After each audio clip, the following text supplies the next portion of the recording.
I'm Trump, and I'm here to enlighten you on 6 concepts which can lead to success as a Twitch broadcaster.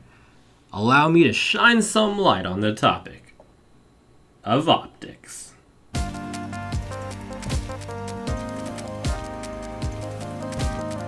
If you do well with these 6 concepts, you'll generally be a better streamer.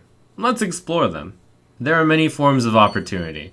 One of the forms which has helped me the most is streaming new games. The advantages offered by being the first to stream a game are many. 1. Many people view streams of a game in order to see whether or not that game is for them. If you're streaming shortly after a game has been released, that's when the most amount of these people are watching.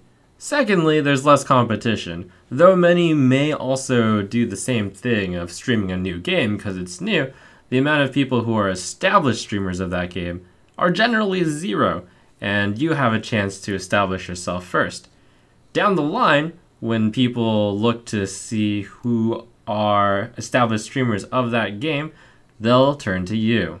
I had the fortune of being the first mover in some of these games which turned out to be very good long-term games, such as StarCraft and Hearthstone. My early start in these games gave me an early lead and led to me being an established streamer in those games, which led people to come watch in the future. Getting the word out about your stream can be difficult, but you can create opportunities by yourself when you're not streaming as well. Post a guide about the game that you're playing and include a link to your stream at the end of it. One of the things I did was, for StarCraft, I started a thread called Post a Replay, Get a Video Response. And what I would do is I would give audio commentaries and my advice and feedback of how people played their games, and I would review it on the stream, and that's a way that people got a benefit out of posting their replays and enjoyed my content because of it. There's a lot of things you can do for your stream while you're not streaming. Just look out for those opportunities. Presence is a really difficult concept to talk about.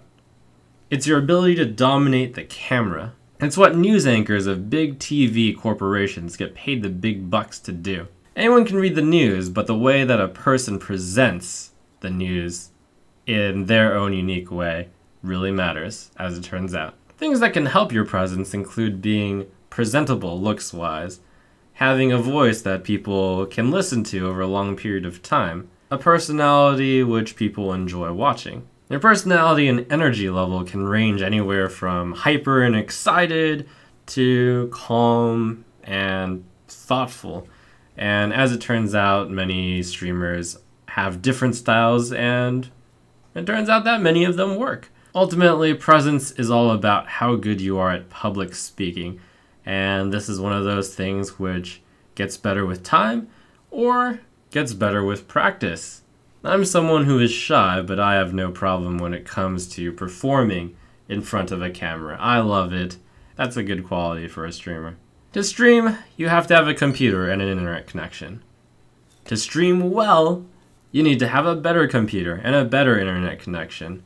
And of course, as you stream, there becomes even more and more cool stuff that you can get, such as a better webcam, a better microphone, a better webcam setup where you set up in a complicated green screen at the back, which I haven't done yet. First, the most important though is the fundamentals of making sure the game runs smoothly on your stream. Other things in the category include things like stream overlays, notifications for followers and subscribers and tips, chat bots, even props, such as this whiteboard. One thing to remember though, that is just because you have the technology doesn't mean you should use it. Sometimes adding additional gizmos onto the stream can detract from it. I've seen some overlays in which the game is shrunk down to something like a quarter size, and then there's all these flashy gizmos off to the side. And though that can work for some streamers, be careful with it, for sometimes that can really turn people off. I myself have a fairly minimalistic stream overlay. It emphasizes the gaming part rather than anything else. and my gizmos and such just take up space in the game that isn't being used. That's not to say that that's the only overlay setup that works. There are many overlay setups which can complement your streaming style. You'll just have to find it. If your priority is community, for example, then perhaps a more flashy style whenever someone follows or subs might be appropriate. Twitch is a unique entertainment medium. It's live TV, except viewers can interact with the broadcaster.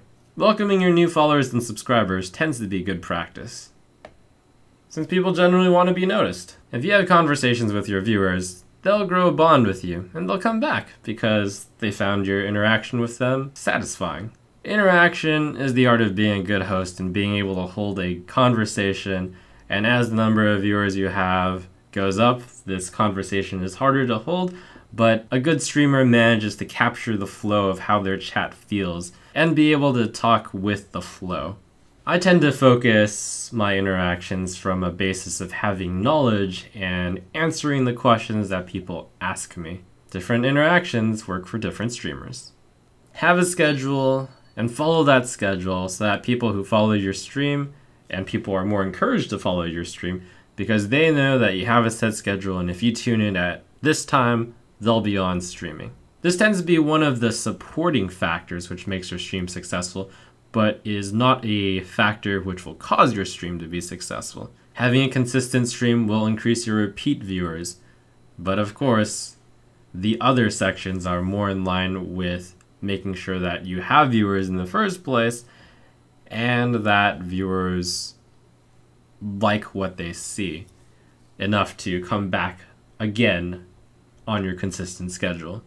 If you're skilled at a game, then people will want to watch you because they want to watch the best play their game of choice. If your game has tournaments, that's a big opportunity for people to recognize you, and when they notice, oh my gosh, this tournament winner is streaming, they'll be much more inclined to watch. You can also simply be a skilled gamer in general, and when you're picking up a new game, you may not be good at that game, but people will enjoy watching you pick it up fairly quickly. It's worth mentioning that a good amount of people who watch skilled streamers have an interest in getting better at the game itself, so past just you having technical skill, being able to explain your moves to the viewers tends to be a draw as well. That's one of the major focuses of my stream. What may surprise some people is that skill is not required for a stream. You can do well with a stream by having exceptionally good qualities in the other concepts. So there are many ways to run a successful stream. Many of the best streams are exceptional at one or more of these categories. You can have the streamer who's brought opportunities from other things. Perhaps they were big on YouTube before streaming on Twitch. Perhaps they are a celebrity. Perhaps they're an article writer and they have a lot of good insights and people want to see those insights and then come to watch the stream. Some streamers are just superstars at present, and it doesn't even matter what game they're playing. They are just genuinely that entertaining, and you watch them for them. Technology tends to be a supporting factor, but there have been a few instances of it being the driver of a stream's success. For example, Twitch Plays Pokemon was a phenomenon in which a stream was set up to take inputs from the viewers, and it would just run for 24 hours, and the viewers controlled everything using that tech, and it was a big success. But in general, having that sweet technology setup and running games in full resolution and super high frame rate is a joy to watch. If everything is working well and your stream is beautiful, then technology is working well for you. Some streamers are just the master of interaction, and they're natural party hosts, so to say. They're able to whip their chat into a frenzy. They can get their chat to start chanting something. It's kind of in combination with presence, but it is the hallmark of a good speaker. To first be able to speak well, and second to be able to speak topically as to what your chat is interested in hearing. Consistency is another supporting factor, but there have been instances of streamers which have put parentheses X out of Y days. They put themselves on a streamer challenge and they're set to stream every day for a certain period of time, a month, a year, 2 years, and that can be a draw as well. It helps the viewer to know that you're going to be around for that long. And finally, skill. This is something that you get better at just simply by continuing to improve at the game, by making sure that when you play a game, you are striving to do the best you can and continuing to be a student and learning what you can from each game. If you're at the top of the game, then people flock to see you, and many of the top streams out there are there because the streamer is genuinely one of the best at the game that they're playing. So watch streams, you'll note that across the broadcasters, all of these concepts are used. Some focus on some focus on others, some don't even have certain parts of these concepts, but they can get away with it because they're so good at some of the other ones. It's my hope that optics will dazzle you with brilliance and shine some light on things you can do to be successful as a Twitch broadcaster. So, the concepts.